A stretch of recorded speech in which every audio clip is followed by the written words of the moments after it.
matuta sa pag-anpo alang sa pagpamati sa pulong. Salamat ikaw magapadayon, magapanglihok sa mong kasing-kasing karon. Pasabta kami sa imong himpit na kabubuton sa ngalan ni Jesus. Amen. Sa taon-taon na nga mga panahon,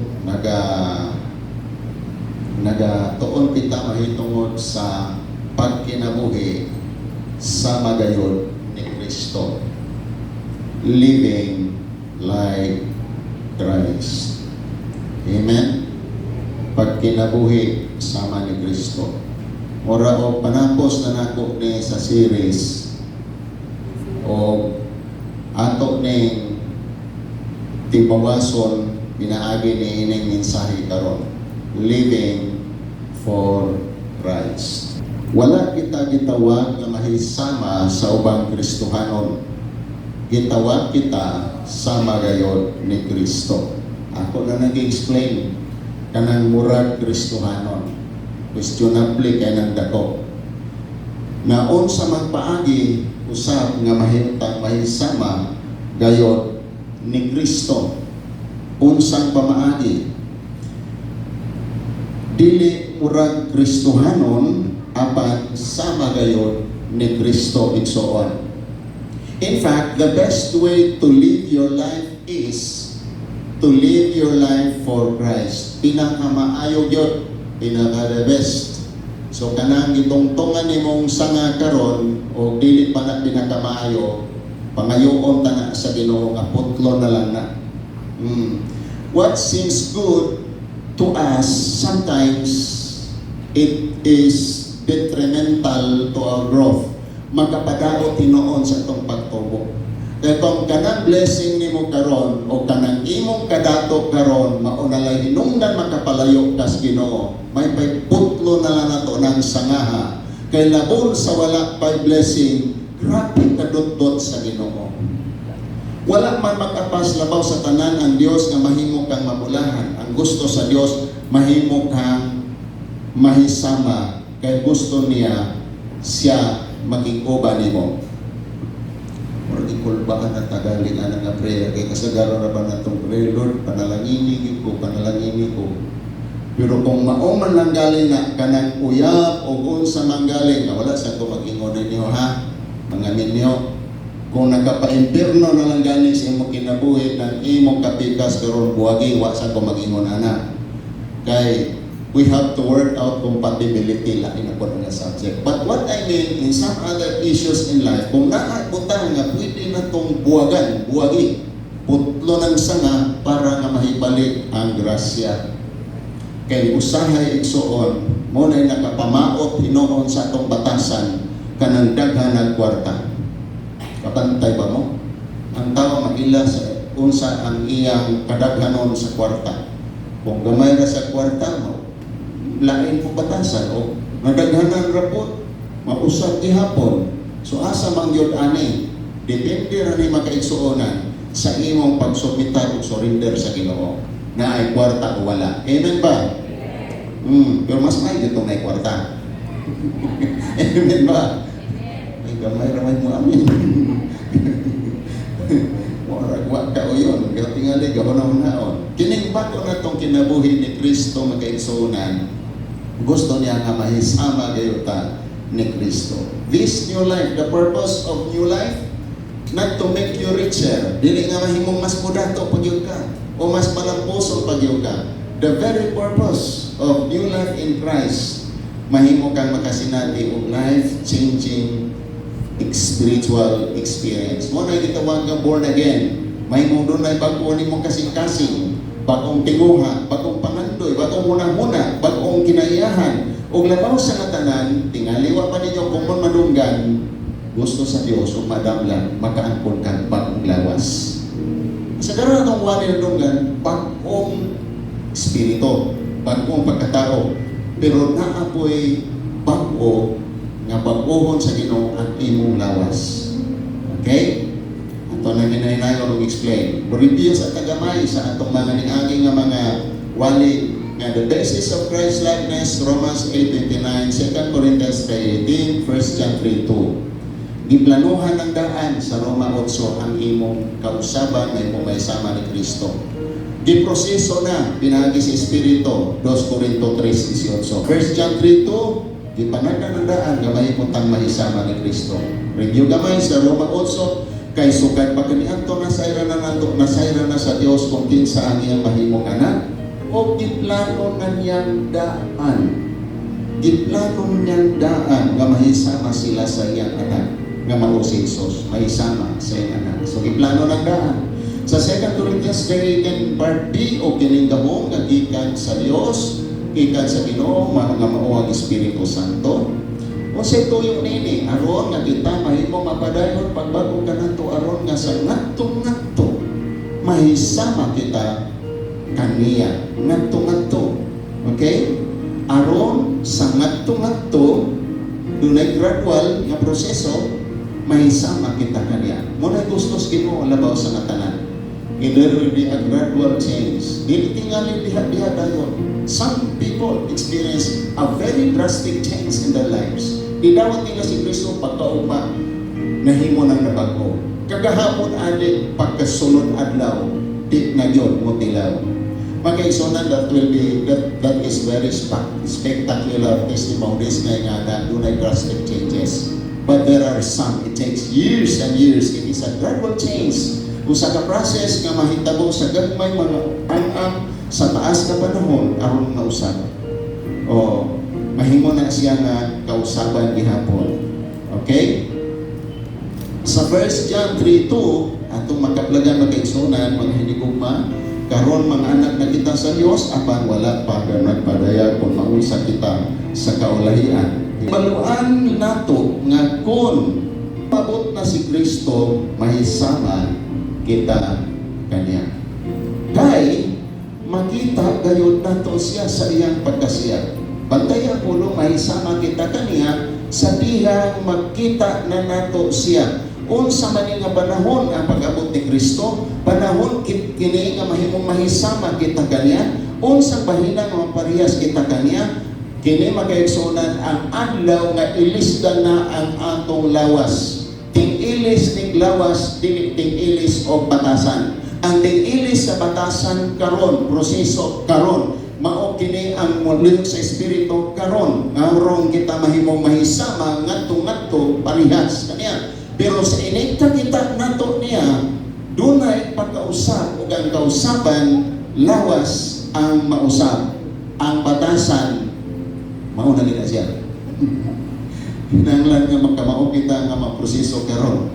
Kay kini nga adlaw makaigsunan dili ning ilis sa atong batasan. Kanang inig kakita nimo sa Ginoo o ning adlaw nga kailisan ang atong lawas. Gitawag kini makaigsunan nga lawas glorified body.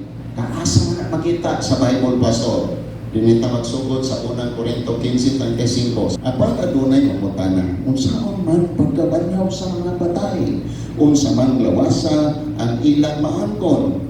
Ingon ini ang may tabo sa panahon sa banhaw na ang patay, ang mga lawas nga ilubong madunong apan sa pagkabanhaw na ini dili na kini padunot. Sa ato pa mausab siya sa pagkamadunoton ngadto sa dili na pagkamadunot di nadutan og bakterya. Ang atong mga lawas inig lubong mahimong madunot apan inig balik ni Kristo mga banhaw ang mga patay. Daw di pastor og katong katong pagbalik ni Kristo wala pa mamatay kinahanglan sa patyo para banhaw magkaigsuonan automatic na glorified body. When Jesus comes we will meet him in the air. Makita nato magkaigsuonan o madamlag mausap ang maong lawas. Verse 43, gilubong kini nga walay bili ug huyang apan kun banaw na kini mahimayaon og ligon. Another thing makita nato nini maong lawasa mahimayaon, glorified og ligon. It is a super body. Dili na dutlag sakit. Wala na medical check-up nga mahimo dito sa langit. Tungod kay nga naman ang kining maong lawasa mahimong mausap na siya. Inuglubong ni ini lawas kini nga tanon apan kun banhaw na kini lawas na kini nga espirituhanon. Magkaigsunan lawas gihapon bisag espirituhanon. Ato ni diskutan ko niya sa taon-taon. Usa, ingon na sa verse 15. Let's skip to verse 15. Laktod ta. Mga igsoon, ambot kong ipasabot mao kini nga hinimo gikan sa unod ug sa dugo dili makaambit sa gingharian sa Dios. Ug ang butang nga madunot dili na maangkon sa kinaiyan atong walay pagkadunot. Mao kini ang misteryo, dili na ang tanan kanato mamatay apan kitang tanan kalit nga mag-usad. Dili mamatay ang uban ni balig ni Kristo pero kalit nga mausad. Sama ka kalit sa usa ka pagpamilo. Mahitabo kini inigtingog sa katapusan trompeta. Kay inigtingog na niini sa ang mga patay banhaw aron dili na gyud mamatay o kita mga usad. Amen. Hallelujah. So kung sa imong physical issues karon, ang imong health issues magkaigsunan, ayaw ka balaka, babawi tayo next life. Next life wala na'y sakit, wala na'y balatian. Kung unsa man ikaw karon diskontento, diskumpiyado sa imong lawas, ay kabalaga. Kung lamang sila karon, ikaw igsuon, babawi next life. Sa sunod nga kinabuhi, mausap ang atong lawas. Ang lawas nga dunay depekto, mahimong wala nay depekto nga lawas. Kay kasagaran mga tao karon gagahadlok og kamatayon. Kay ang ilang hunahuna diha ra gyud ang sangkuan. Kaning kabalaka o kahadlok mahitungod sa kamatayon, kay dili ra bang magkaedad data? The older we get, we think about death. Kaya naanay mga factory defect, naanay mga symptoms manggawas. Naanay mga balatian. Muna karon ang mga kasagaran, health conscious, ang sukusok o palit o mga supplements sa mga butika, katong nanay mga edad. Kaya manggawas na ang mga sinyalis sa sa edad. So, doon na awareness of illness and death. We can delay death, but it's unavoidable. Dili na gitna nato malikayan. Pero sa dilang, bisan naman ang kamatayon, dili na nato mahimong malikayan. Si Jesus mubuntog sa katapusan kaaway nga mao ang kamatayon. Amen. Mahimo ang kamatayon mamatay ug ang tanan nga mahanaan ni Kristo magabaton sa wala na kamatayon. Busa si Apostol Pablo nangingon sa Filipos 1:21, for me to live is Christ, ang sumpay, to die is gain. When will be nga ang kamatayon ganansya kung naa ka ni Kristo kay ma-upgrade na ang imong lawas. Level up na ang imong kinabuhi. You will have this super body, the maximum total makeover of your body. Busa ayaw mo kabalaga sa next life, babawi tayo. Amen? Kung di ka makayang supplement o bonsang regimen, mga kaigsunan, makita na to nga doon na pag-ilain nga higayon. Kay nangingon ang Diyos gani, diha sa Salmo 116 verse 15, precious is the sight of the Lord, is the death of His saints. Why? Sa diha nga mubalik na si Kristo magkaigsunan, ang katong nangamatay, mabanhaw, magabaton o bag-ong kinabuhi o bag-ong lawas. O ang katapusang kaaway nga mao ang kamatayon nga kanunay natong ligalikay o gikahadlokan buntogon o kini mao ang pagkausap. Unsa na pagkausap?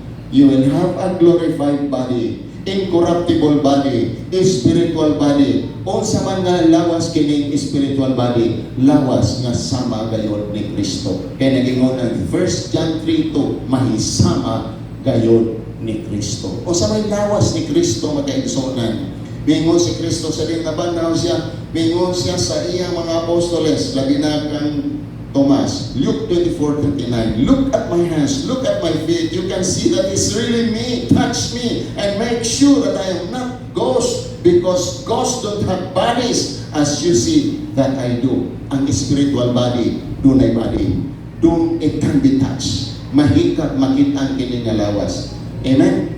Kunya, ang tanan nimong mga piklat, tanan nimong mga depekto sa lawas, tanan nga mga an-an kaskaro, tanan mga wala, because this super body will exceed more than this physical body, these earthly bodies. Ang lawas nga sama ni Kristo. Lawas niya mo nga kabalo nga mukaon. Kaya si Kristo sa diyang nabanhaw siya, may kaon. Pastor, kung mukaon, kinanglan ditag CR sa langit. Pagkaisunan, it does not mean nga kung mukaon, you need a comfort room. Kaya kini nga maong lawas, have this experience of kining taste sa mga maayong mga butang. Si Jesus mikaon ug ang iyang lawas nahikap sa panahon nga siya nabanaw. Busa makaigsunan, makita sab nato nga si Jesus sa dihang mitungha sa siyang mga disipulo milapos sa bumbong. What a glorious body. A super body nga mulusot-lusot nagbumbong. It means to say makaigsunan that this body is a super powered body. Amen. Mamagipangandoy sa uban nga nag-exercise tamas ginawa Zumba, Muay Thai, boxing, unsa pa. Just to have to be physically fit. But one day, o di ka man kahimo ini karon, babawi tayo next life. Amen. Magkaangkon ka rin ining super body, extreme makeover of your body. Kung sa may mga referensya sa imong lawas, you will have an extreme makeover. Di ka na magpalaypo. Tungod kay kini nga mong lawas is not subjected by any defects nining maong lawas. Busa pasalamat na lang ta sa lawas ni pahulang kay ugma damlag mahimo kini mabanhaw sa usa ka lawas nga dili na dudlan og sakit. Di na dudlan kamatayon. If you are born twice, you will die once. But if you are born once, you will die twice. Kung sa may meaning nga na, Pastor, kinahanglan ka nga mahimugsok pag-usap diha ni Kristo Jesus, mahimugsok na magkaduha physically and spiritually, and you will only die once. I mean, if you die once, you will have a resurrected body. Palagpagan na to ang Diyos. Amen. Our bodies, in conclusion, will be just the same with Jesus' body. Sama gayon sa lawas ni Jesus. Amen. Kinsa may nangandoy ang sama sa lawas ni Jesus. 1 John 3:2, makita nato siya sa iyang pagkasiya ug mahisama kita kaniya. Amen. Saan ni sa mga anak sa Dios. Dili ta mamatay nga murag iro. Mamatay ta magkaigsunan nga dunay paglapo. Doon patay mo luhaton nga tiwasonon. Nga sa dihang muhari si Kristo, muhari usab ang mga anak sa Ginoo.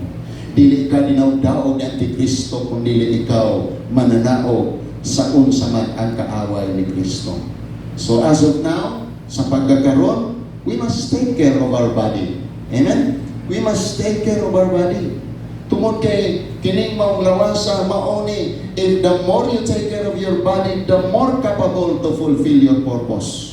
The more capable to fulfill your purpose. Grabe kay tag mga health program atong gipalingkamutan, pero what is the purpose? Just for you to enjoy? No, that is for God's purpose. Kung saan pulos ka ng jogging-jogging, pang basketball lang, pang enjoy lang sa imong kaugaling mo, that is for God's purpose. I'm not saying it's wrong to have kining duna kay mga dula o mga exercise. But what I mean is, what is the purpose? For what? We must glorify God in our body.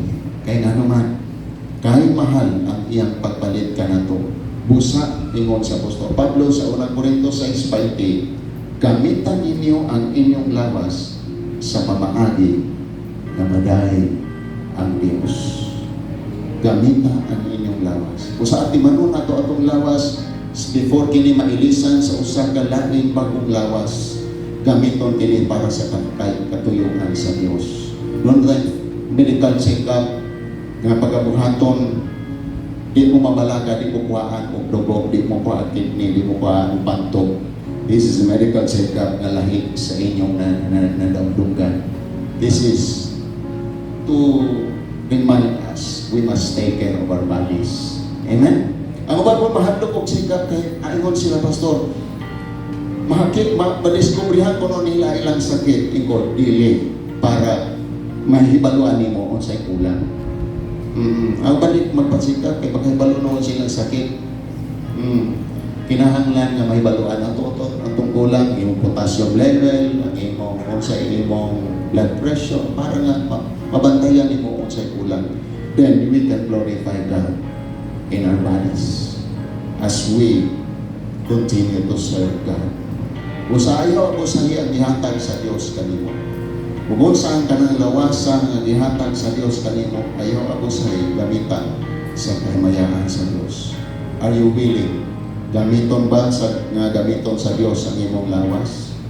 Ang uban moingon nga, okay na siguro ng akong spirito. Spirito ra akong ipaalagad. Kinahanglan ang tibok nimong pagkatao. Spirit, soul, and body. Amen? That is God, what God wants in your life. Your spirit, soul, and body. Usa, let's take care of our bodies as we wait sa bagong lawas nga ihatag unya sa Dios. Kamito na to sa iyang purpose. Manindog ang tanan mag-aigsuna.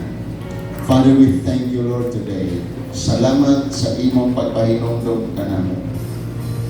Nga dili kami mahadlok ni anang kamatayon kay mao kanay pultahan sa bagong lawas nga imong ihatag galang kanamo.